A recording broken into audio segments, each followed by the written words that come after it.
নমস্কার আমার প্রিয় শ্রোতা বন্ধুরা, চলে এলাম আবার একটা নতুন ভয়ের গল্পের সাথে আজকের এই এপিসোডে।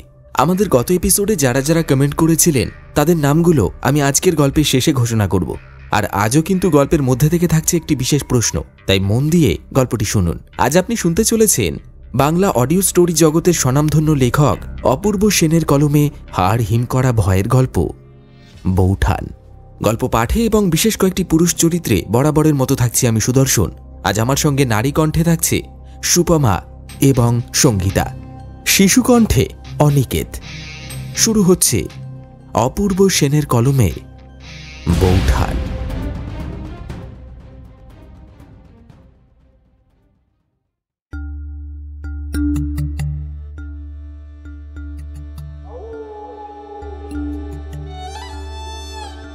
–1920 সালের এক সন্ধ্যা।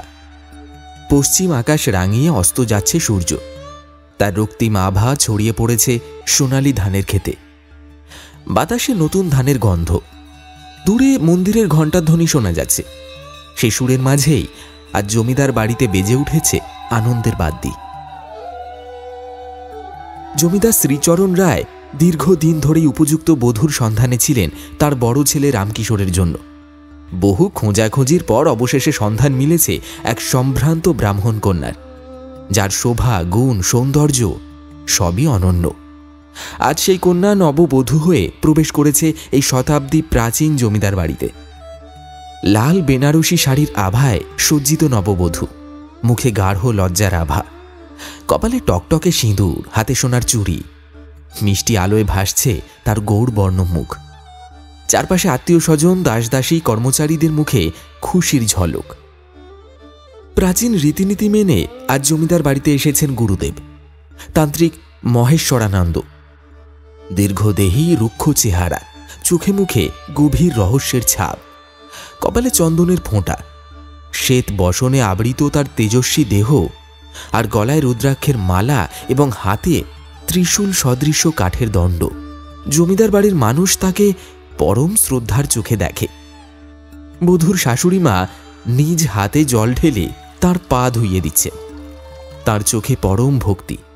এ যেন দেবতাকে পুজো করার মতো এক পবিত্র রীতি। গুরুদেব, আজ আমাদের ঘর আলো করে নতুন লক্ষ্মী এলো। ওর মঙ্গল কামনার জন্যই আপনাকে ডেকেছি। গুরুদেব কিছুক্ষণ বধূর দিকে তাকিয়ে রইলেন, তারপর শান্ত গলায় বললেন, এই কন্যার কপালে শুভ লক্ষণ আছে, তবে এখানে এক শক্তির আভাস টের পাচ্ছি। যাক, দেবীর কৃপা থাকলে সব শুভ হবে। তার কথা শুনে সবাই এক মুহূর্তের জন্য থমকে গেলেও জমিদার বাবু হাসলেন। গুরুদেব, আপনি তো জানেন আমাদের পরিবারে দেবী দুর্গার কৃপা চিরকাল বিরাজমান। আমাদের আশীর্বাদ করুন যাতে এই নতুন জীবন সুখী হয়। এসব কথার মাঝেই জমিদার বাড়ির ছোট ছেলে, মাত্র 12 বছরের অভয়, দূরে দাঁড়িয়ে মিটিমিটি হাসছে। তার চোখে কৌতূহল আর আনন্দের ঝলক, যেন নতুন বৌঠান তার নতুন খেলার সঙ্গী। ইতিমধ্যেই বৌঠানের সঙ্গে তার বন্ধুত্ব হয়ে গেছে। সে লুকিয়ে লুকিয়ে তাকে খিলখিলিয়ে হাসিয়ে তুলছে। নববধূ এক ঝলক অভয়ের দিকে তাকিয়ে মিষ্টি হেসে ফেললেন।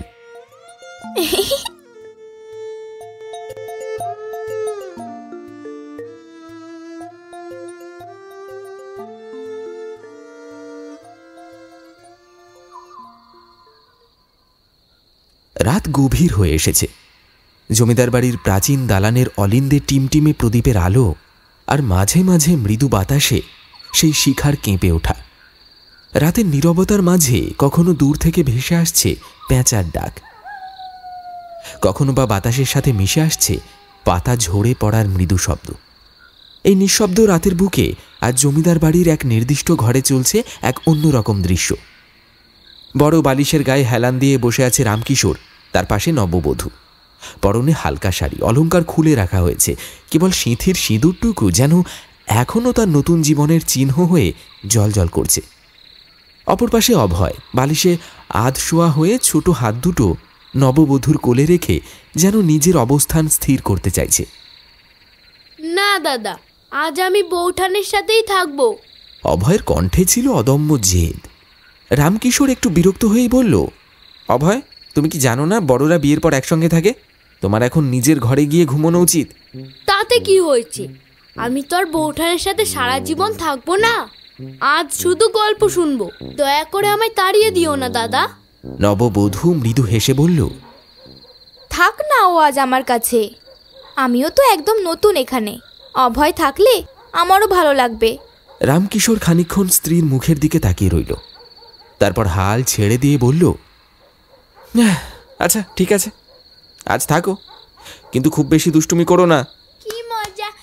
অভয় আনন্দে হাততালি দিয়ে বৌঠানের কোলে মাথা গুঁজে দিল।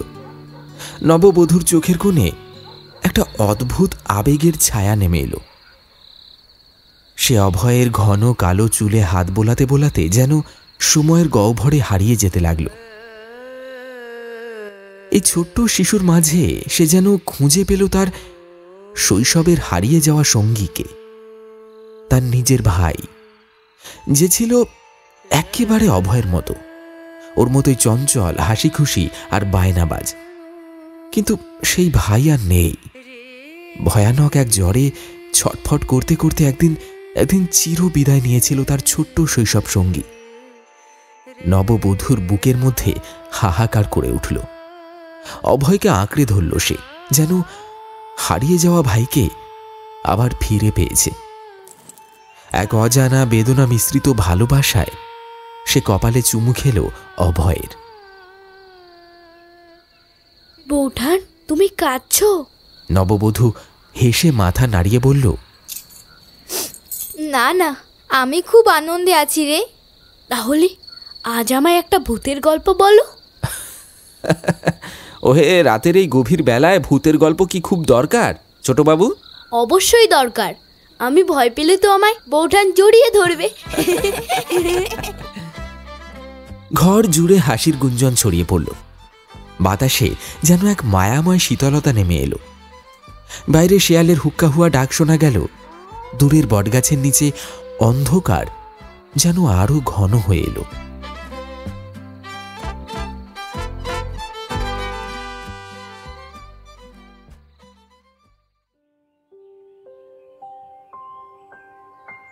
নতুন বউ যেন এক আশীর্বাদের বাতাস হয়ে এসেছে এই জমিদার বাড়িতে। তার কোমল স্বভাব, মিষ্টি হাসি আর সকলের প্রতি বিনম্র ব্যবহার দেখে গোটা গ্রাম আজ তার প্রশংসায় পঞ্চমুখ। পাশের গ্রাম থেকেও লোকজন আসে শুধু এক ঝলক তাকে দেখবে বলে। দাসী বাঁধিরাও তার আদর আপ্যায়নে মুগ্ধ, যেন গৃহদেবীর মতোই ভালোবাসতে শুরু করেছে তাকে। কিন্তু এর মাঝেও একজনের চোখে সে বিশেষভাবে গৃহীত হয়নি, রামকিশোরের মা। তার কাছে নতুন বউয়ের এই একটি দোষই যেন সবকিছু ম্লান করে দিয়েছে। সে রীতিমতো বেঁটে। তার সুদর্শন দীর্ঘকায় ছেলের জন্য তিনি স্বপ্ন দেখেছিলেন এক রাজরানীর মতো উচ্চতা আর গৌরবর্ণা অভিজাতের কোনো কন্যা আসবে। অথচ এই বউটি ছেলেকে ভালোবেসেছে, সংসারের কাজ জানে, নম্র স্বভাবের, সবকিছুই ঠিক আছে, কিন্তু উচ্চতাটা এত কম কেন? এই সামান্য বিষয় নিয়েই যেন তিনি কিছুতেই খুশি হতে পারছেন না। অবশ্য জমিদার শ্রীচরণ রায়ের সামনে সে কিছু বলতে পারেননি।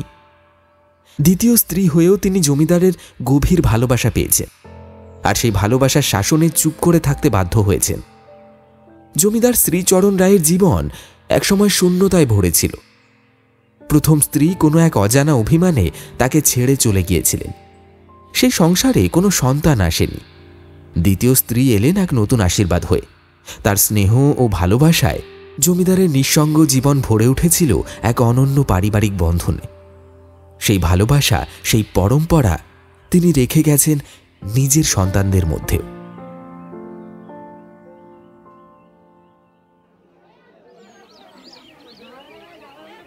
সকালবেলা জমিদার বাড়ির উঠোনে কর্মচাঞ্চল্য, চাকর বাকরদের হাঁক ডাক আর রান্নাঘর থেকে গরম ভাপ ওঠা খিচুড়ির গন্ধ। গোয়াল ঘর থেকে গরুর ডাক, সব মিলিয়ে জমিদার বাড়ির প্রতিদিনের চেনা ব্যস্ততা। কিন্তু আজ এই চেনা ছন্দে একটু ব্যতিক্রম ঘটল। নতুন বউ চাকরদের কাজের মাঝে হঠাৎই ঢুকে পড়ল। সে তো এক অভিজাত ঘরের মেয়ে, বাড়ির কাজের লোকেদের সঙ্গে তেমন কিছু করার প্রয়োজন হয়নি কখনো, কিন্তু আজ সকালে সে এগিয়ে এলো বাড়ির এক বিশেষ কাজে হাত লাগাতে। কেউ একজন বলেছিল দুধ ছেঁকে রাখতে হবে ঠান্ডা হওয়ার জন্য, কিন্তু সে ভুল করে ফুটন্ত দুধ সরিয়ে না রেখে উল্টো চুলোর উপর রেখে দিল। কিছুক্ষণ পর দুধ উতলে উঠল, চুলো ভিজে গেল এবং সেই ধোঁয়া দেখে জমিদার গিন্নি ছুটে এলেন। ও মা গো, কি সর্বনাশ করলে! চারিদিকে মুহূর্তের মধ্যেই নিস্তব্ধতা নেমে এলো। জমিদার গিন্নির চোখ রাগে জ্বলছে। চাকর বাকরেরা থমথমে মুখে দাঁড়িয়ে রইল। বৌমা, তোমার কি কিছু বোধ বুদ্ধি নেই? এসব কাজ কি তোমার করার কথা? বাড়ির কাজের লোক আছে কেন? নতুন বউ মাথা নিচু করে দাঁড়িয়ে রইল, মুখে কথা নেই। শরীরটা কেমন যেন কেঁপে উঠল লজ্জায় আর ভয় মিশিয়ে। আমি তো ভালো করতে চেয়েছিলাম মা। ভালো করতে চেয়েছিলে? এইভাবে বাড়ি জ্বালিয়ে দেবে নাকি? এই জমিদার বাড়ির বউ হয়ে কি এইভাবে কাজ করা সাজে? কোনো উত্তর নেই। চোখের কোণে জল চিকচিক করছে। মুহূর্তের মধ্যেই সেই জল গড়িয়ে পড়ল গাল বেয়ে। সে আঁচলে মুখ ঢেকে ছুটে গেল নিজের ঘরে। দরজা বন্ধ হওয়ার সঙ্গে সঙ্গে বাইরে উঠোনে দাঁড়িয়ে থাকা অভয় ছুটে এলো। বৌঠান, বৌঠান, দরজা খোলো। সে বারবার দরজায় ধাক্কা দিতে লাগলো। তুমি কাঁদছো? মা কি বেশি বকেছে? কোনো উত্তর নেই।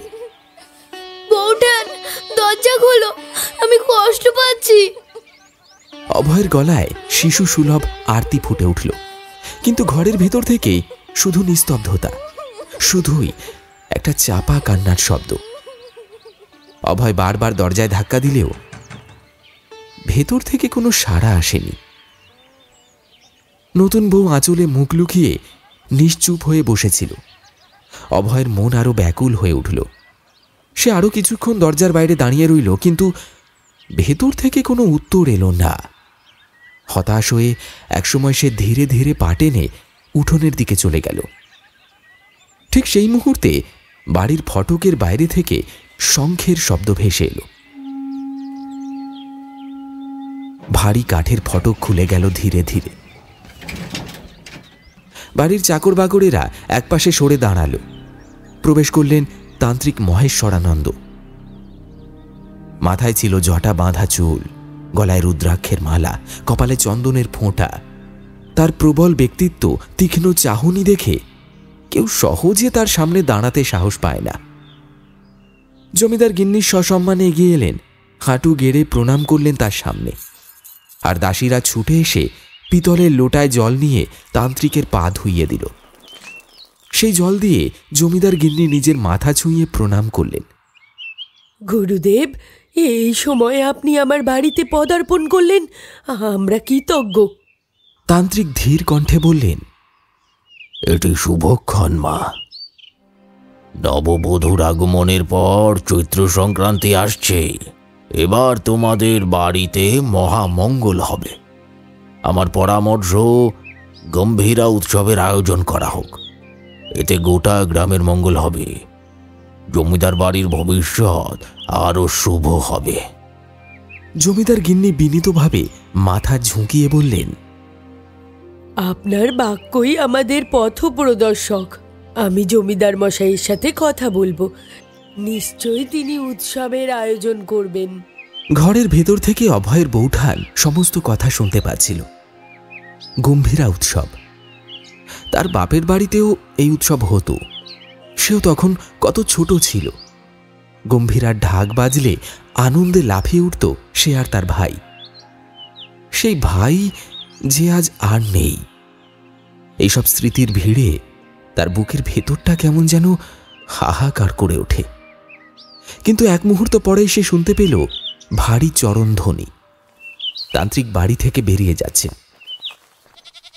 তান্ত্রিক চলে যাওয়ার কিছুক্ষণ পর অভয় এখনো দাঁড়িয়েছিল উঠোনে, কিন্তু ঠিক তখনই তার মা গর্জে উঠলেন, এই অভয়, এতক্ষণ ধরে এখানে দাঁড়িয়ে আছিস কেন? এখনো স্নান করিসনি? তোকে পাঠশালায় যেতে হবে তো। যা বলছি, স্নান করে নিয়ে গিয়ে। পড়াশোনা শিখবি না, সারাদিন শুধু বৌঠান বৌঠান করছিস। মায়ের ধমকে অভয়ের মুখটা কাঁচু মাচু হয়ে গেল। তার বুকের ভেতরটা মোচড় দিয়ে উঠল।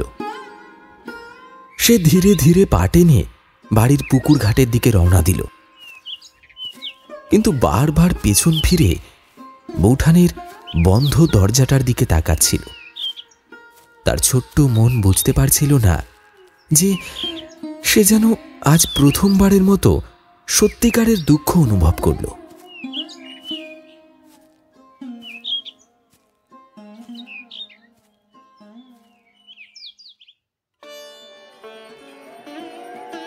চৈত্র সংক্রান্তি সেই দিনটা যেন জমিদার বাড়ির ইতিহাসে একটা বিশেষ অধ্যায় হয়ে রইল। বিশাল প্রাঙ্গণ আলোয় ঝলমল করছে। মাটির প্রদীপের নরম আলোয় জমিদার বাড়ির প্রতিটা কোণ রহস্যময় আভায় মিশে গেছে। গম্ভীরার ঢাক, কাঁসা আর শঙ্খের শব্দে বাতাস কাঁপছে। সারা গ্রাম যেন একত্র হয়েছে এই মহোৎসবে। প্রবীণরা বসে আছে গম্ভীরা গানের আসরে, ছেলেমেয়েরা দৌড়ঝাঁপ করছে উঠোন জুড়ে। পুকুর ঘাটে সজ্জিত হয়েছে প্রসাদ বিতরণের ব্যবস্থা। জমিদার শ্রীচরণ রায় আর তার স্ত্রী ও পরিবারের অন্যান্য সদস্যরা সসম্মানে বসে আছেন। আর সামনে দাঁড়িয়ে পুজোর সমস্ত নিয়মবিধি পালন করছেন স্বয়ং মহেশ্বরানন্দ তান্ত্রিক। তান্ত্রিকের গলা গভীর ও স্থির। এক একটি মন্ত্রোচ্চারণে যেন বাতাসের প্রবাহ বদলে যাচ্ছে। আগুনের লাল আলোয় তার রুদ্রাক্ষ মালা, কপালের চন্দনের তিলক আর জটার মধ্যে গাঁথা বেলপাতাগুলি আরো ভীতিকর দেখাচ্ছে। একাগ্র চিত্তে তিনি হাতে থাকা ত্রিশূলের আগায় গঙ্গার জল ছিটিয়ে চারদিক পবিত্র করে তুললেন। আর তারপরেই তিনি একগুচ্ছ লাল সুতোয় বাঁধা একটা বিশেষ পুঁটুলি বের করলেন। এই পুঁটুলির মধ্যে থাকা উপাদানগুলো বিশেষভাবে প্রস্তুত করা হয়েছে।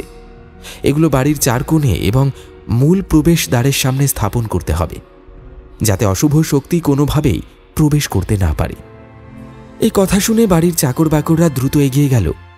মহেশ্বরানন্দ নিজেই একে একে বাড়ির উত্তর, দক্ষিণ, পূর্ব ও পশ্চিম কোণে লাল সুতোয় বাঁধা সেই পুঁটুলি স্থাপন করলেন। তারপর মূল দরজার সামনে একটি ছোট্ট গর্ত খুঁড়ে গভীর মনোযোগে একটিকে পুঁতে দিলেন। মুহূর্তের মধ্যেই শুদ্ধ গন্ধ ছড়িয়ে পড়ল চারপাশে।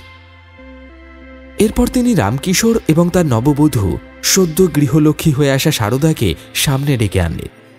সারদা ইতস্তত করছিল, কিন্তু শাশুড়ির ইশারায় সে ধীর পায়ে এগিয়ে এলো। তান্ত্রিক তার গলায় একটি কালো সুতোয় বাঁধা মন্ত্রপুত তাবিজ পরিয়ে দিলেন, আর রামকিশোরের হাতে আরেকটি দিলেন। এটি ধারণ করো, তোমাদের দাম্পত্য জীবনের সুখ ও কল্যাণ রক্ষা হবে। সারদা তাবিজের ঠান্ডা স্পর্শ অনুভব করতেই বুকের ভেতর অদ্ভুত একটা শিহরণ বয়ে গেল। এই অনুভূতির মাঝেই কানে এলো ঢাকের উন্মাদনা।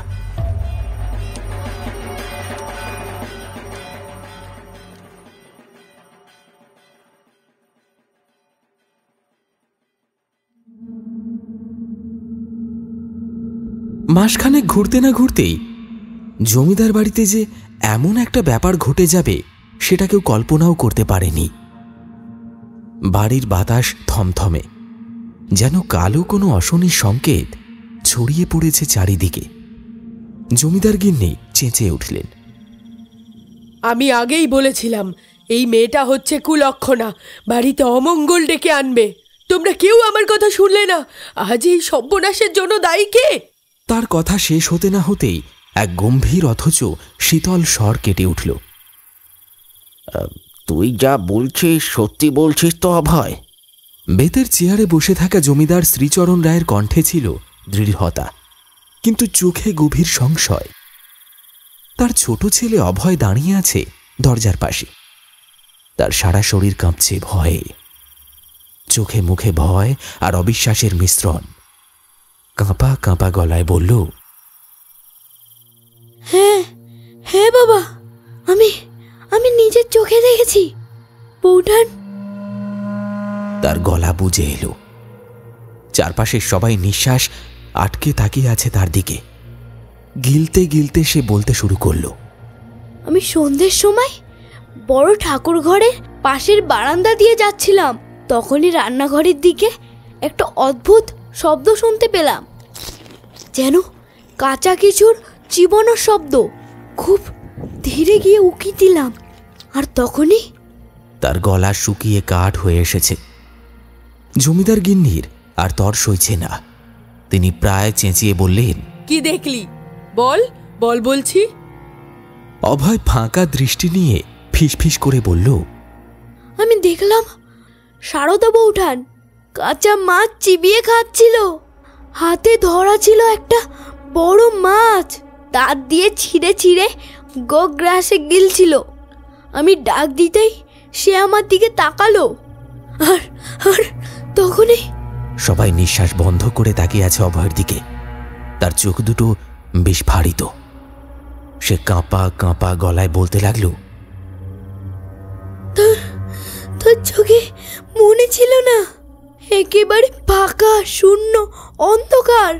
তার মুখের চামড়া ফেটে গিয়েছিল, ঠোঁটটা ছিঁড়ে গেছে দুদিকে, মুখের হাঁটা ভীষণ বড় হয়ে গিয়েছিল, যেন একটা বিশাল বড় গর্ত। তার লম্বা জিভটা একটু বেরিয়েছিল, লালচে আর পিচ্ছিল দাঁতগুলো যেন এত ধারালো হয়ে উঠেছিল, যেন বাঘের দাঁত। আমি দেখলাম তার মুখে মাছের আঁশ আর তাজা রক্ত লেগে আছে। সে আমার দিকে তাকিয়ে একটা অদ্ভুত বিকৃত হাসি হাসলো, যেন যেন সে থেমে গেল, শিউরে উঠল। চারিদিকে স্তব্ধতা, কারোর মুখে কোনো কথা নেই, শুধুই ভয়ার্ত দৃষ্টি।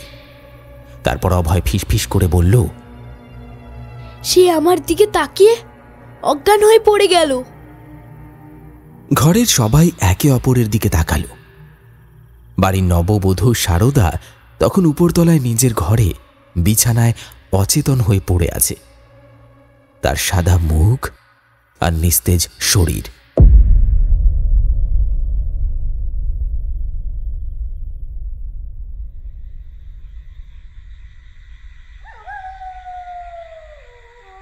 সারা দিনের সকল ঘটনার পর অবশেষে রাত নেমেছে জমিদার বাড়ির আকাশে।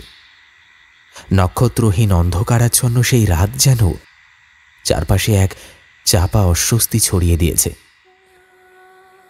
বাড়ির প্রতিটি কোণ আজ যেন একটু বেশি নিস্তব্ধ, একটু বেশি রহস্যময়। বাইরে দূরের বাঁশবনের পাতারা মৃদু মর্মর ধ্বনি তুলেছে। আর ঠিক তখনই সারদার চোখ ধীরে ধীরে খুলল।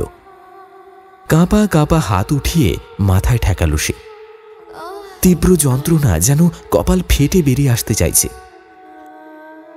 ঠোঁট শুকিয়ে কাঠ হয়ে গেছে, গলাটা যেন ভেতর থেকে চেপে ধরা। ঘরের আবছা আলোয় সে ধীরে ধীরে চারপাশের চেনা পরিবেশটা বুঝতে পারল। একপাশে রামকিশোর পায়চারি করছে, আর মেঝের কাছে গুটিসুটি মেরে বসে আছে ছোট দেওর অভয়। রামকিশোর সারদার দিকে তাকিয়ে ছুটে এলেন। সারদা, তুমি ঠিক আছো? আরে কি হয়েছিল তোমার? সারদা কিছুক্ষণ ফ্যাল করে তাকিয়ে রইল, যেন সে বুঝতেই পারছে না কোথায় আছে। ক্ষীণ কণ্ঠে বলল, আমি তো রান্নাঘরে গিয়েছিলাম। আজ নিজের হাতে মাছ রান্না করব ভেবেছিলাম, কিন্তু সে চোখ বন্ধ করল, যেন কিছু একটা মনে করার চেষ্টা করছে। গভীরভাবে নিঃশ্বাস নিল, তারপর ধীরে ধীরে বলল, কিন্তু তারপর আর কিছু মনে নেই আমার। সব যেন ঝাপসা হয়ে গেল। আমি শুধু একটা অদ্ভুত শীতল অনুভূতি টের পেলাম, যেন কেউ পেছন থেকে ফিসফিস করে কিছু বলছে। তারপর আর কিছু মনে নেই। রামকিশোর চিন্তিত দৃষ্টিতে স্ত্রীর মুখের দিকে তাকালেন। তার চোখে সন্দেহ, উদ্বেগ আর কিছুটা অজানা আতঙ্ক খেলা করছে। ঠিক তখনই সারদার চোখ পড়ল অভয়ের দিকে। ছেলেটা পায়ের কাছে বসে থাকলেও যেন তার শরীরটা কেমন শক্ত হয়ে আছে। গভীর আতঙ্ক মিশ্রিত দৃষ্টিতে সে তাকিয়ে আছে সারদার দিকে।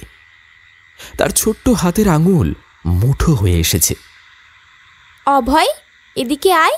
কি হয়েছে তোর? তুই এত ভয় পাচ্ছিস কেন? কিন্তু সারদার কণ্ঠস্বর শুনতেই অভয় যেন আরো বেশি কুঁকড়ে গেল, যেন সে চেঁচিয়ে কিছু বলতে চায়, কিন্তু গলায় স্বর আটকে গেছে। তারপর আচমকাই সে উঠে দাঁড়ালো। বড় দাদার পেছনে একবার উঁকি দিল, তারপর যেন বিদ্যুৎ বেগে দরজার দিকে ছুটল। অভয়! সারদার ডাক উপেক্ষা করে অভয় দরজা ঠেলে দৌড়ে পালিয়ে গেল। সারদা হতবাক হয়ে তাকিয়ে রইল।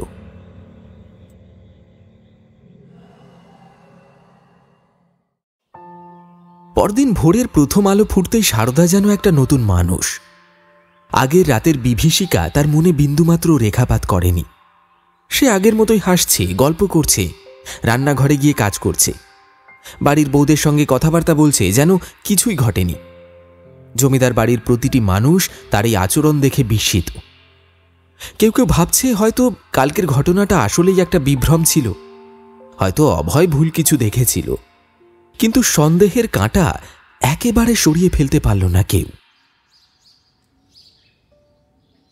সকালের কাজকর্ম চলছিল স্বাভাবিকভাবে।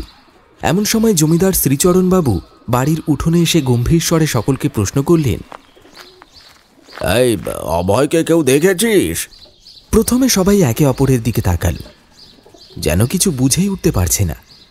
বাড়ির বিভিন্ন কাজে সকলে এতটাই ব্যস্ত ছিল যে অভয়ের কথা কেউ খেয়ালই করল না। কিন্তু সারদার বুকটা ধক করে উঠল। সে চারপাশে তাকিয়ে খুঁজতে লাগলো, কিন্তু কোথাও অভয় নেই। প্রথমে বিষয়টা খুব একটা গুরুত্ব পায়নি।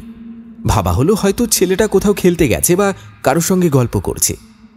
কিন্তু সময় গড়িয়ে যখন দুপুর হলো, তখনও অভয়ের দেখা নেই।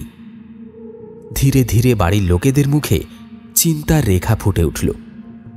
রামকিশোর আর কয়েকজন বাড়ির আশপাশে খোঁজ নিয়ে এলো, কিন্তু কেউ ওকে দেখতে পায়নি। তখন থেকেই বাড়ির পরিবেশ আরো ভারী হয়ে উঠল। বাবা, ব্যাপারটা ভালো ঠেকছে না। অভয় কি এমনি হারিয়ে যেতে পারে নাকি? এদিকে সারদা ক্রমশ অস্থির হয়ে পড়ল। অভয় এই বাড়িতে তার একমাত্র সঙ্গী, যার সঙ্গে সে এক গভীর আত্মিক টান অনুভব করত। তারই যদি কিছু হয়ে থাকে, তবে বুকের ভেতরটা অজানা আতঙ্কে একবার কেঁপে উঠল। বিকেল গড়িয়ে এলো। হঠাৎ কোথা থেকে উড়ে এলো এক সাদা রঙের পায়রা। এটি সোজা উড়ে এসে বসল জমিদার শ্রীচরণ বাবুর হাতল আঁকড়ে। জমিদার প্রথমে বিষয়টা ততটা গুরুত্ব দেননি, কিন্তু পরক্ষণেই তার দৃষ্টি আটকে গেল পায়রার পায়ের দিকে। সেখানে একটি ছোট্ট চিরকুট বাঁধা। তিনি দ্রুত চিরকুটটি খুললেন। তার কপালে ভাঁজ পড়ল, মুখ গম্ভীর হয়ে গেল। ধীরে ধীরে সেটি পড়তে শুরু করলেন তিনি। চিঠিতে লেখা ছিল, আপনার পূর্বপুরুষের গুপ্তধনের সন্ধান আপনি ছাড়াও আরেকজন জানে, এবং সে হলো আমি। তবে আমি কে জানার চেষ্টা করার চেয়ে শ্রেয় সমস্ত গুপ্তধন একত্রিত করে একটি গরুর গাড়ি মারফত দক্ষিণের জঙ্গলে পৌঁছে দিন। আপনার ছোট ছেলে অভয় যথা সময় আপনার কাছে পৌঁছে যাবে। শ্রীচরণ বাবুর চোখ বিস্ময়ে বিস্ফারিত হল। চিঠির অক্ষরগুলো যেন চোখের সামনে নাচছে। বাবা, বাবা, কি হয়েছে? রামকিশোর উদ্বিগ্ন হয়ে জানতে চাইল। কোনো উত্তর না দিয়ে জমিদার ধীরে ধীরে চিঠিটি বাড়িয়ে দিলেন। রামকিশোর পড়তে শুরু করল, আর তার চোখও বিস্ময়ে বড় হয়ে গেল। গুপ্তধন? রামকিশোর ফিসফিস করে বলল, এ ব্যাপারে তো আমি কিছুই জানি না। শ্রীচরণবাবু ধীরে ধীরে বললেন, আমি ঠিক সময় তোকে সব জানাবো ভেবেছিলাম, কিন্তু বিষয়টা এতটাই গোপন ছিল যে প্রকাশ করা বিপজ্জনক হতে পারত। এই আশঙ্কাটাই করেছিলাম, কেউ না কেউ হয়তো এই গুপ্তধনের কথা জেনে যাবে এবং ওটাকে হাতিয়ে নেওয়ার চেষ্টা করবে। কিন্তু কে এই চিঠির লেখক?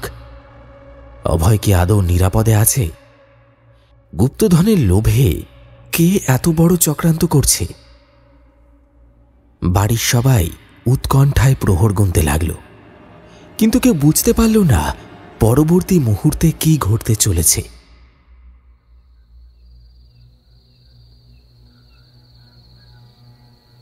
রাত তখন গভীর।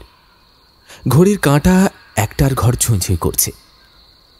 পুরো বাড়িটা যেন একটা গভীর আতঙ্কের ছায়ায় ডুবে গেছে। অভয় নিখোঁজ হওয়ার পর থেকে কারোর মুখে গ্রাস পর্যন্ত ওঠেনি। জমিদার বাড়ির পরিবেশ ভারী হয়ে আছে একটা চাপা দুশ্চিন্তায়। কিন্তু সারদাই যেন সবচেয়ে বেশি ভেঙে পড়েছে। নিখোঁজ ভাইয়ের জন্য তার চোখের জল কিছুতেই থামছে না। একটু আগেও সে সিঁড়ির পাশে বসে কান্না করছিল, মাথা গুঁজে রেখেছিল নিজের কোলের ওপর। কিন্তু হঠাৎ করে যেন তার অস্তিত্ব মুছে গেল। চারপাশে তাকিয়ে দেখা গেল সারদা কোথাও নেই।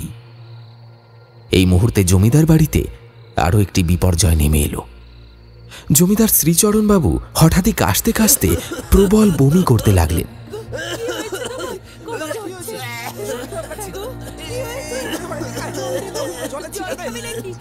সারা শরীর কাঁপছে, চোখে মুখে অস্বাভাবিক ভয়, যেন কিছু একটা তাকে ধীরে ধীরে গ্রাস করছে।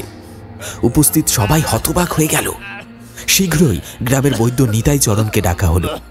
বৈদ্য এসে নানান রকমের গাছের পাতা, শিকড় বাকড়, তেল তরকারি কিছুই বাদ দিল না। ঝাড়ফুঁক করলো, মন্ত্র পড়ল, কিন্তু কিছুতেই কাজ হলো না। জমিদারের দেহ ক্রমশ নিস্তেজ হয়ে পড়ছে। আর ঠিক সেই সময় একটা ভয়ঙ্কর ঘটনা ঘটল। হঠাৎ করেই বাড়ির বাতাস ভারী হয়ে উঠল। একটা অদ্ভুত পচা গন্ধ, যেন বহু দিনের পুরনো শবদেহের দুর্গন্ধ। কোথা থেকে আসছে এই গন্ধ কেউ বুঝে উঠতে পারল না। কুয়োর পাশে বসে থাকা কুকুরগুলো বিকট স্বরে চিৎকার করে উঠল, যেন কোনো ভয়ানক কিছু তারা দেখতে পাচ্ছে, কিন্তু মানুষরা তা দেখতে পাচ্ছে না। বাতাসের ভেতর একটা চাপা গুঞ্জন, যেন অনেকগুলো অদৃশ্য কণ্ঠস্বর ফিসফিস করে কথা বলছে। আকাশ আকাশ কালো মেঘে ঢেকে গেছে। হঠাৎ করেই বাতাসের বেগ বেড়ে গেল। ঘরের ঝুলন্ত কাঁসার বাতিগুলো দুলতে লাগলো, যেন যেন কোনো অদৃশ্য শক্তি তাদের নাড়াচ্ছে। একটা দরজা বিকট শব্দে নিজে থেকেই খুলে গেল, আর সবার বুকটা কেঁপে উঠল। রামকিশোর তড়ি ঘড়ি করে ছুটে গিয়ে দরজাটা বন্ধ করতে চাইল, কিন্তু তার হাতের নাগালের আগেই দরজাটা একটা প্রচণ্ড ঝড়ের তোড়ে ধাক্কা মেরে বন্ধ হয়ে গেল। যেন কেউ বা কিছু এই বাড়ির ভেতর ঢুকেছে। এই অস্বাভাবিক পরিস্থিতির মধ্যেই টের পাওয়া গেল সারদা নেই। সারদা, সারদা কোথায় গেল? এই মেয়েটাই হলো যত নষ্টের গোড়া। ও আসার পর থেকে এই বাড়িতে যত অলক্ষ্মী নেমে এসেছে। কিন্তু জমিদার বিরক্ত হয়ে বললেন, আরে তুমি একটু থামবে? ও নতুন এসেছে, এই রহস্যের সঙ্গে ওর কোনো সম্পর্ক নেই। আমার মন বলছে এর পেছনে অন্য কোনো গভীর ষড়যন্ত্র লুকিয়ে আছে।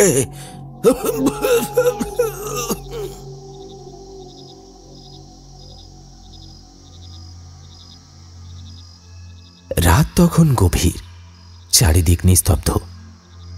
হঠাৎই দক্ষিণের জঙ্গল থেকে একটা বিকট চিৎকার প্রতিধ্বনিত হয়ে ছড়িয়ে পড়ল সারা গ্রামে। সেই আর্তনাদ যেন মাটির বুক কাঁপিয়ে দিল। কে চিৎকার করল? অভয় নাকি সারদা? জমিদার বাড়ির সবাই স্তব্ধ হয়ে গেল। বাতাস ভারী হয়ে উঠল একটা চাপা আতঙ্কে। শ্রীচরণবাবু তখনও নিথর, দুর্বল শরীরে শুয়ে আছে। তার কপালে বিন্দু বিন্দু ঘাম। তার শারীরিক অবস্থা এতটাই খারাপ যে তিনি নিজে উঠতে পারলেন না। অগত্যা এক প্রহরীকে তার পাশে রেখে জমিদার গিন্নি রামকিশোর, কয়েকজন দাসদাসী ও 4-5 জন লেঠেল মশাল হাতে বেরিয়ে পড়ল।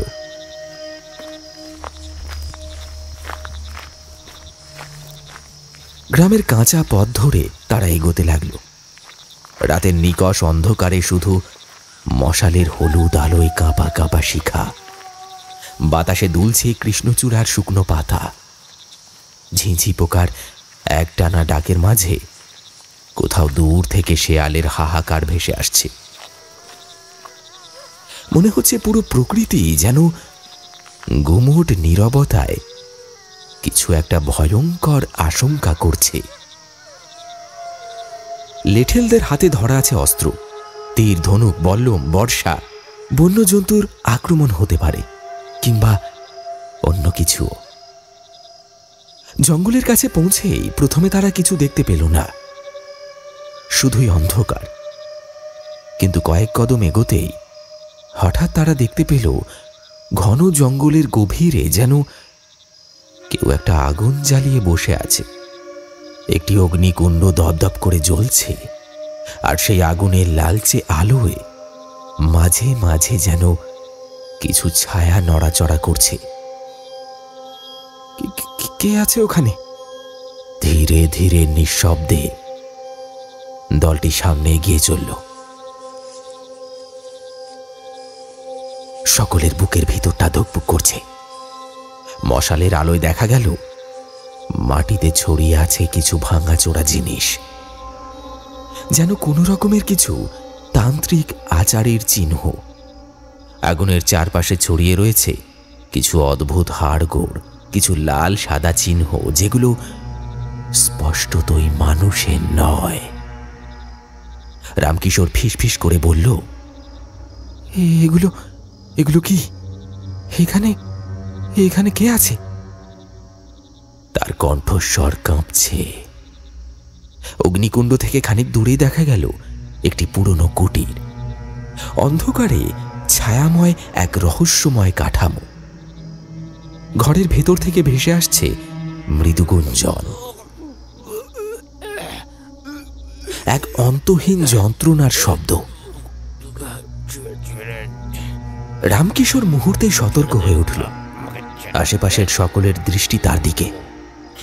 এক মুহূর্তের জন্য সকলে একে অপরের মুখের দিকে তাকালো, যেন নিশ্চিত হতে চাইছে এটা বাস্তব নাকি বিভ্রম। রামকিশোর সিদ্ধান্ত নিল, অপেক্ষা করে লাভ নেই। আমি আর লেঠেল গণেশ ওখানে গিয়ে দেখি, তোমরা এখানেই থাকো।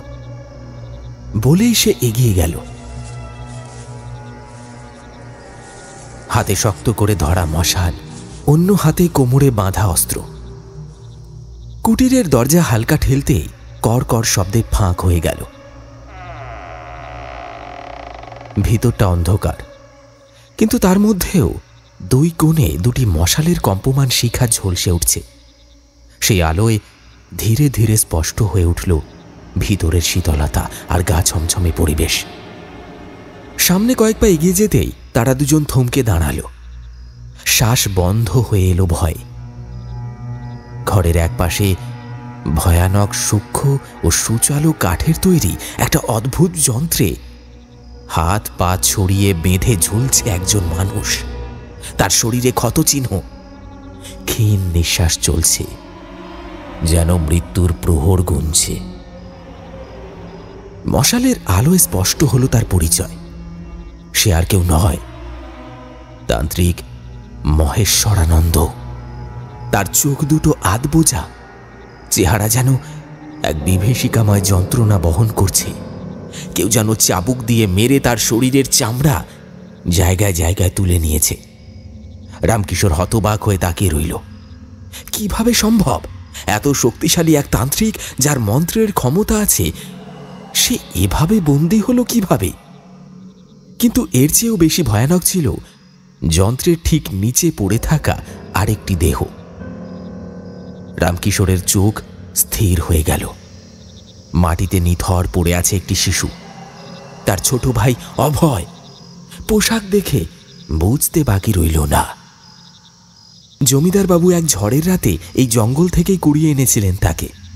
নিজের রক্তের সম্পর্ক না হলেও পরিবারের সবার ভালোবাসার পরশে সে হয়ে উঠেছিল একান্ত আপন। অভয়? শুষ্ক কণ্ঠে ফিসফিস করে উঠল রামকিশোর। তার চোখে জল টলমল করছিল।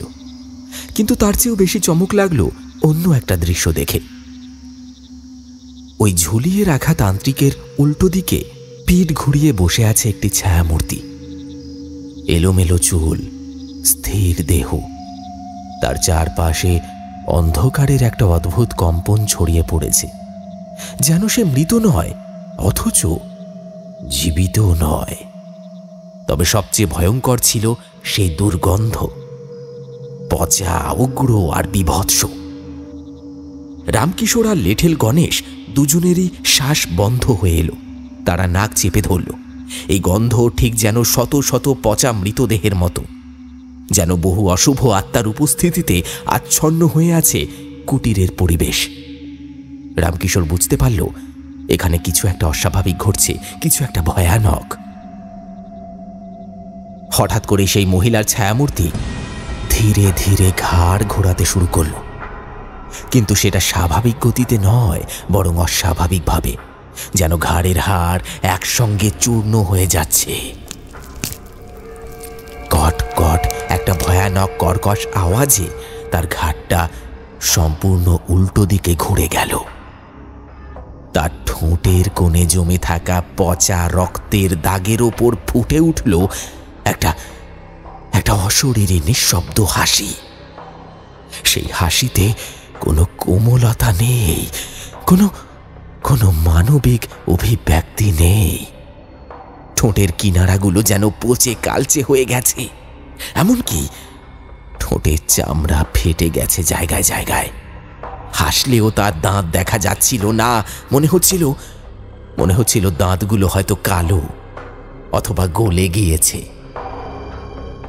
তার চোখের মণি দুটো কোথাও নেই, ফাঁকা অন্ধকার দুটো গহ্বরের মতো শূন্যে তাকিয়ে আছে। কোটরের ভেতর কালো শিরা উপশিরাগুলো ধকধক করছে, যেন তার চোখের ভেতরেও কিছু একটা নড়াচড়া হচ্ছে। মুখের চামড়ার রং নিস্তেজ আর হলুদে পরিণত হয়েছে। রক্তের কোনো প্রবাহ নেই, কিন্তু সেই বিবর্ণ চামড়ার নিচ থেকে স্পষ্ট দেখা যাচ্ছে কালো পচা শিরা, যেন সেই দেহে কোনো প্রাণ নেই, অথচ সে বেঁচে আছে। সেই বিকৃত মুখ। রামকিশোরের বুকের ভেতরটা ধপ করে উঠল। সে কোনোদিনও কল্পনাও করতে পারেনি যে সারদাকে এইভাবে দেখতে হবে। এ কি করে সম্ভব? কিভাবে এই সুন্দরী নারী এক ভয়ঙ্কর বিভীষিকায় পরিণত হলো? তার মনের ভেতর একের পর এক প্রশ্ন ঝড়ের মতো ঘুরপাক খাচ্ছে, কিন্তু উত্তর পাওয়া যেন অসম্ভব। তার পাশে থাকা লেঠেল গণেশ সারদার সেই বীভৎস রূপ দেখেই একটা বিকট আর্তনাদ করে ধপ করে মাটিতে লুটিয়ে পড়ল। মুখের চারপাশে ফেনা বেরোতে লাগলো, শরীরটা থরথর করে কাঁপতে লাগলো, আর এক মুহূর্তের মধ্যে নিস্তেজ হয়ে গেল। রামকিশোর অনুভব করল তার শিরদাঁড়া বরফের মতো ঠান্ডা হয়ে গেছে। কুটিরের ভেতর যেন সময় থমকে গেছে। বাতাসের ভারী গন্ধ আরো ঘনীভূত হচ্ছে, সেই পচা দুর্গন্ধ। আর সেই বীভৎস ছায়ামূর্তি তখনও তাকিয়ে আছে, একটানা নিশ্চল আর গভীর শূন্য দৃষ্টিতে। গভীর ক্লান্ত পরাজিত এক কণ্ঠে বন্দি অবস্থায় থাকা তান্ত্রিক মহেশ্বরানন্দ ফিসফিস করে বলল, আমাকে বাঁচাও রামকিশোর, আমি কথা দিচ্ছি, আমি আর এখানে থাকবো না। চলে যাব, বহু দূরে চলে যাব। অন্যায় করেছি, পাপ করেছি, লোভে পড়ে নিজের ফাঁদেই নিজে আটকে গেছি। আমি অসহায়। তার কণ্ঠে কোনো জাদুকরী মায়াজাল নেই কোনো ভয়ানক তেজ, বরং এক করুণ আকুতি, এক হাহাকার। তান্ত্রিকের চোখের গভীর অন্ধকার থেকে এক পশলা অতীতের ঝড় উঠে এলো। সে বলতে লাগলো, তুমি জানো না রামকিশোর, তোমার পিতার অতীতের এক অধ্যায় লুকিয়ে আছে আমার এই সর্বনাশের গল্পে। তোমার পিতার আগে একবার বিবাহ হয়েছিল এক নারীর সঙ্গে, কিন্তু সে সংসার সুখের হয়নি। আমি তখন তন্ত্র সাধনায় প্রবেশ করিনি, তখনও আমি ছিলাম মানুষ, আর সে মেয়েটি ছিল আমার প্রেমিকা। কিন্তু অর্থের কাছে আমি হেরে গিয়েছিলাম। তার পিতা তাকে তোমার বাবার সঙ্গে বিয়ে দিলেন, তার মতের বিরুদ্ধে। সে সংসার করতে পারেনি। একদিন ঝড় বৃষ্টির রাতে সমস্ত সম্পর্ক ছিন্ন করে সে ফিরে এলো আমার কাছে। কিন্তু ততদিনে আমি অন্য পথে এগিয়ে গেছি। আমি স্থির করেছিলাম এই জীবনে আর কোনো নারীকে স্থান দেব না। আমি তন্ত্র সাধনায় নিজেকে উৎসর্গ করেছি, কিন্তু পুরনো প্রেম ভোলা কি এত সহজ? তাকে আমি ফিরিয়ে দিলেও মন থেকে সরাতে পারিনি। আর তারপরে শুরু হলো এক অভিশপ্ত অধ্যায়। সেই নারী আমার কাছে এসে একদিন এক গোপন সত্য জানালো, তোমার বাবার গুপ্তধনের কথা। আমার ভেতরে দানব জেগে উঠল। শুধু লোভ নয়, প্রতিশোধের আগুনও জ্বলতে লাগলো আমার মধ্যে। আমি প্রতিজ্ঞা করলাম জমিদার শ্রীচরণ রায়কে ধ্বংস করব, তার সমস্ত ধন সম্পদ লুট করব, তার বংশকে ছারখার করে দেব। ধীরে ধীরে আমি তোমার পরিবারের প্রধান পুরোহিত এবং পরে ধর্মগুরু হয়ে গেলাম। সকলের বিশ্বাস অর্জন করলাম। আর তারপর একটা দীর্ঘশ্বাস ফেলে সে চোখ বন্ধ করল। তারপর কাঁপা কাঁপা কণ্ঠে বলে চলল, সেদিন চৈত্র সংক্রান্তির রাত। মৃতদেহের পোড়া হাড়ের গুঁড়ো, চুল, হাতের নখ, লাল সুতো, মন্ত্রপুত লোহার ফলা, এসব দিয়ে আমি তোর বাড়ির চারপাশে একটা ভয়ানক কালো জাদুর বাঁধন সৃষ্টি করলাম। জানিস তো কেন? যাতে ধীরে ধীরে তোর বাবার সুখ সমৃদ্ধি কমতে থাকে। পরিবারের সবাই অসুস্থ হয়ে পড়ে, নিঃশেষ হয়ে যায় তোদের বংশ। আমি ভেবেছিলাম একদিন সুযোগ পেলেই আমি সমস্ত ধন সম্পদ লুট করে চলে যাব, কিন্তু আমার পরিকল্পনা তখনই ব্যর্থ হলো, যখন তোমার ঠাকুরদার আত্মা ফিরে এলো। বজ্রাঘাতে মৃত্যু হয়েছিল তার, সে মুক্তি পায়নি, প্রেতে পরিণত হয়েছিল। তোমার পরিবারকে রক্ষা করতে ফিরে এলো সে। চিরকাল আমি তার বিরুদ্ধে লড়েছি, তাকে বাধা দিতে চেয়েছি, কিন্তু কোনোদিনই পারিনি। সে আমার সমস্ত পরিকল্পনা ধূলিসাৎ করে দিয়েছে। আজও সে ফিরে এসেছে তোমার স্ত্রীর দেহে ভর করে। আজ সেই আমাকে এই দুর্দশায় ফেলেছে,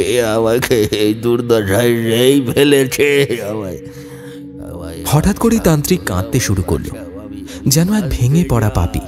তার সমস্ত ষড়যন্ত্র আজ তার বিপক্ষে দাঁড়িয়েছে। রামকিশোর, ওনাকে বলো আমাকে ক্ষমা করুক। আমি নিঃস্ব হয়ে গেছি, আমার সহচারীকে তিনি ধ্বংস করে দিয়েছেন।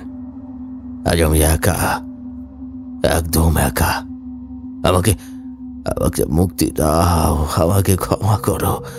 আমি সত্যি বাকি জীবন সুকর্ম করে কাটাতে চাই। তার কণ্ঠ ক্রমশ ফ্যাঁস ফ্যাঁসে হয়ে গেল, চোখের দৃষ্টি কুয়াশার মতো ঝাপসা হয়ে গেল। কিন্তু রামকিশোরের চোখে কোনো করুণা নেই। সে জানে পাপের ফসল একদিন পাপীকেই ভক্ষণ করে, আর আজ সেই দিন। বজ্র কণ্ঠে রামকিশোর বলল,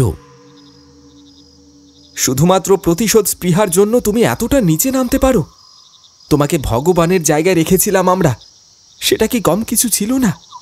অন্যায় করেছ তুমি, অন্যায়, এর ফল তোমায় ভোগ করতেই হবে। সারদার বিকৃত অবয়বটা ধীরে ধীরে আবার ঘুরে তাকালো তান্ত্রিকের দিকে। সেই চাহনি শূন্য, অথচ তাতে ছিল এক অমোঘ ক্রোধ, এক শীতল প্রতিশোধ স্পৃহা। তার নীলচে কালো ঠোঁটের কোণে অদ্ভুত এক হাসি, যেন মৃত্যুর অনিবার্য পরিণতি দেখে সে তৃপ্তির শ্বাস ফেলছে। তার কঙ্কালসার হাত ধীরে ধীরে উঠে এলো বাতাসে। আঙুলের নখগুলো লম্বা, ধারালো, যেন শয়তানের নিজস্ব অস্ত্র। একটা মৃদু ইশারা করতেই নিচের সেই অদ্ভুত কাঠের তৈরি সুচালো যন্ত্রটি ধীরে ধীরে ঘুরতে শুরু করলো। প্রথমে মৃদু ঘূর্ণন, তারপর সেটা একটা বিকট শব্দে দ্রুত গতিতে ঘূর্ণায়মান হতে লাগলো, যেন কোনো অভিশপ্ত শক্তি তাকে নিয়ন্ত্রণ করছে। তান্ত্রিক মহেশ্বরানন্দ তখনও ঝুলন্ত অবস্থায়। তার দেহটা হালকা কেঁপে উঠল, আর পর মুহূর্তে সে বুঝতে পারল কিছু একটা টান তাকে নিচের দিকে নামিয়ে আনছে। তার পায়ের আঙুল কাঠের সেই সুচালো যন্ত্রের ধার ঘেঁষে যাচ্ছে, যেন এক ভয়ঙ্কর নিয়তির পরিহাস। আমাকে বাঁচাও, তান্ত্রিক গলা ফাটিয়ে চিৎকার করল। সে হাত পা ছুঁড়ে বাঁচার চেষ্টা করছে, কিন্তু তার শরীর ক্রমে নিচে নামতে থাকলো। একটা অদৃশ্য শক্তি যেন তাকে ঠেলে নিয়ে যাচ্ছে মৃত্যুর দিকে। রামকিশোর দাঁড়িয়ে আছে বোবা হয়ে, তার পা যেন শেকড়ের মতো জমে গেছে মাটির সঙ্গে। সমস্ত কিছু অসার, অথচ তার চোখের সামনে যা ঘটছে তা যেন বাস্তব নয়, কোনো বিভীষিকাময় দুঃস্বপ্ন। হঠাৎই বাইরে অপেক্ষারত লোকজন দরজা ঠেলে ঘরের মধ্যে ঢুকে পড়ল। তাদের চোখের সামনে ঘটতে থাকা দৃশ্য যেন নরকের কোনো অধ্যায়। তান্ত্রিকের দেহটা এবার সম্পূর্ণ নিচে নেমে এলো, আর পর মুহূর্তে সেই কাঠের যন্ত্রের ঘূর্ণমান ফলার উপর পড়ল সে। একটা বিভৎস চিৎকার ছিঁড়ে গেল বাতাসে, যেন মানব কণ্ঠের শেষ আর্তনাদ। আর তারপর রক্তের এক ভয়ঙ্কর ঝর্ণা। সেই যন্ত্রের তীক্ষ্ণ ফলাগুলো এক মুহূর্তে ছিন্ন ভিন্ন করে ফেলল তান্ত্রিকের শরীরটা। তার পেট চিরে নাড়ি ভুঁড়ি বেরিয়ে এলো বাইরে। তার হাতের মাংস আলাদা হয়ে গেল হাড় থেকে। চোখের কোটর ফেটে বেরিয়ে এলো রক্তাক্ত মণি। শরীরের প্রতিটি অঙ্গ প্রত্যঙ্গ ছিটকে পড়তে লাগলো ঘরের বিভিন্ন কোণে। নারকীয় আর্তনাদ মিলিয়ে গেল এক বিকট ঘষাঘষির শব্দে। আর মুহূর্তের মধ্যেই একটা বিভৎস লাশে পরিণত হলো মহেশ্বরানন্দ। রক্তের গরম ফোয়ারা এসে পড়ল ঘরের উপস্থিত মানুষের গায়ে। কারোর মুখে, কারোর চোখে, কেউ বা কাপড়ে মাখামাখি হয়ে গেল সেই টাটকা রক্তে। আর সেই রক্তে একেবারে স্নান করে দাঁড়িয়ে রইল সারদা। তার বিকৃত নারী অবয়ব এখন বিভীষিকাময় প্রতিমার মতো। মাথা থেকে পা পর্যন্ত লাল হয়ে গেছে। আর সেই গন্ধ, একসঙ্গে পচা দুর্গন্ধ আর কাঁচা রক্তের উষ্ণ লোহিত গন্ধ মিশে বাতাসে এমন এক ভয়ানক পরিবেশ সৃষ্টি করল যে কেউ সহ্য করতে পারল না। সবাই বাইরে গিয়ে একে একে হড়হড় করে বমি করে দিল। কিন্তু সেই বিভীষিকার মাঝেও ধীরে ধীরে বদলে যেতে লাগলো সারদা। তার বিকৃত দেহটা কাঁপতে লাগলো, যেন কোনো অভিশাপের অবসান হচ্ছে। চোখের শূন্য গহ্বর আবার পূর্ণ হলো। কালো হয়ে যাওয়া চামড়াটা আস্তে আস্তে আগের অবস্থায় ফিরল। তারপর সে ধপ করে মাটিতে লুটিয়ে পড়ল।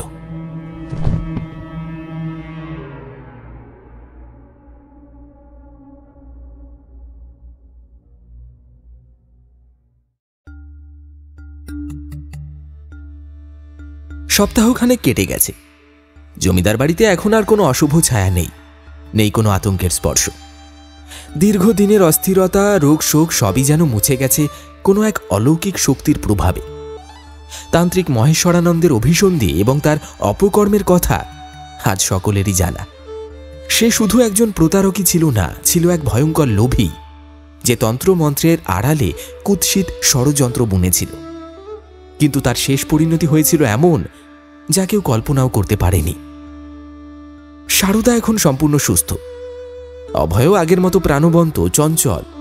জমিদার বাড়ির উঠোনে এখন তাদের হাসি আর আনন্দ প্রতিধ্বনিত হয়।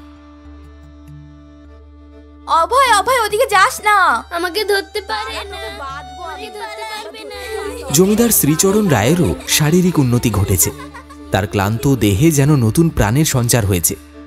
এক গভীর আশ্বাসের ছায়া পড়েছে তার চেহারায়। তান্ত্রিকের পোঁতা অভিশপ্ত পুটুলিগুলো মাটি খুঁড়ে বের করা হয়েছে। সেগুলো গঙ্গার জলে বিসর্জন দেওয়া হয়েছে সমস্ত শুদ্ধিকরণ করার পরেই।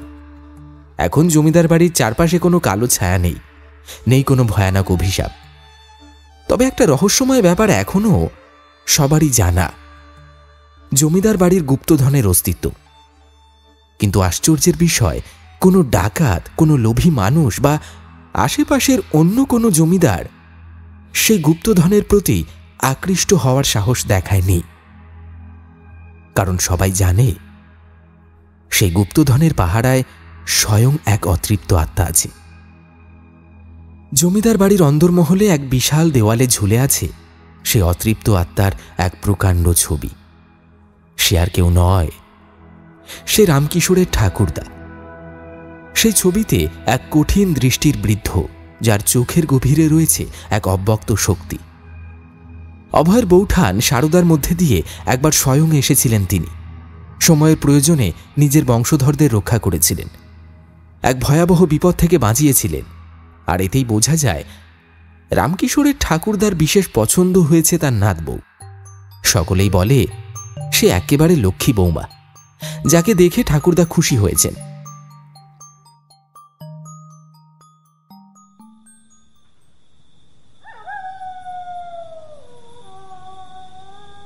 রাত তখন গভীর।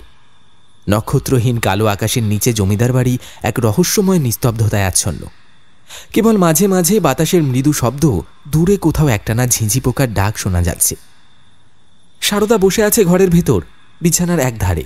হঠাৎ ঘরে প্রবেশ করল রামকিশোর। দরজার কড়া নাড়িয়েই সে ঢুকে পড়ল ভেতরে। কি হলো, তুমি এখনো ঘুমোওনি? সারদা ধীরে ধীরে মুখ তুলল। একটা মৃদু হাসি ফুটল ঠোঁটের কোণে।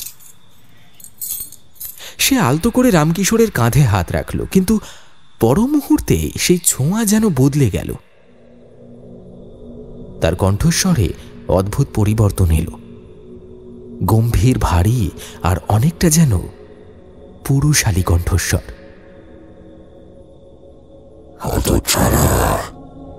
এখনো শুধরালি না, আমি জাগিয়ে রেখেছি তোর বউকে। যা যা যা, এবার নিজে হাতে করে ঘুম পাড়া যা। রামকিশোর হতভম্ব। হে কি, এই কণ্ঠস্বর, এই গম্ভীর হাসি, এ তো সারদার নয়। পরক্ষণেই ঘর জুড়ে প্রতিধ্বনিত হলো একটা রহস্যময় অট্টহাসি। সেই হাসি কাঁপিয়ে তুলল রাতের নিস্তব্ধতা।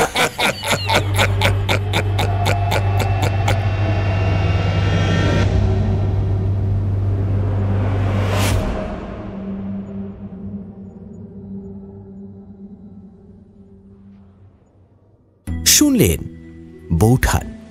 আমাদের আজকের নিবেদনের এই গল্পটি আপনার কেমন লাগলো অবশ্যই কমেন্ট করে জানাতে ভুলবেন না। যেমনটা গল্পের শুরুতে বলেছিলাম, আজও গল্পের মধ্যে থেকে থাকছে কিন্তু একটি বিশেষ প্রশ্ন। তাহলে চলুন দেখা যাক কারা কারা গল্পটি মন দিয়ে শুনলেন।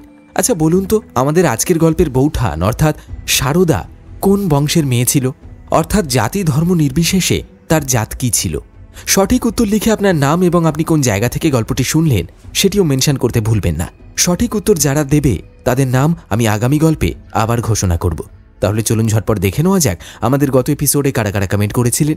আমাদের গত এপিসোডে কমেন্ট করেছিলেন সোদপুর পানিহাটি থেকে ধীরিতি আচার্যি, গড়িয়া থেকে কৃষ্ণা নস্কর, মুম্বাই অন্ধেরি থেকে নবনীতা মালি, বাটানগর থেকে সুমিত হাজরা, বেহালা চৌরাস্তা থেকে সায়নী মণ্ডল, হুগলি তারকেশ্বর থেকে বাপি কর্মকার, বর্ধমান থেকে শমিরুল শেখ, বারাসাত থেকে শুভজিৎ দাস, হাওড়া সাঁতরাগাছি থেকে মিঠুন এবং আসাম থেকে অর্ণব কুমার।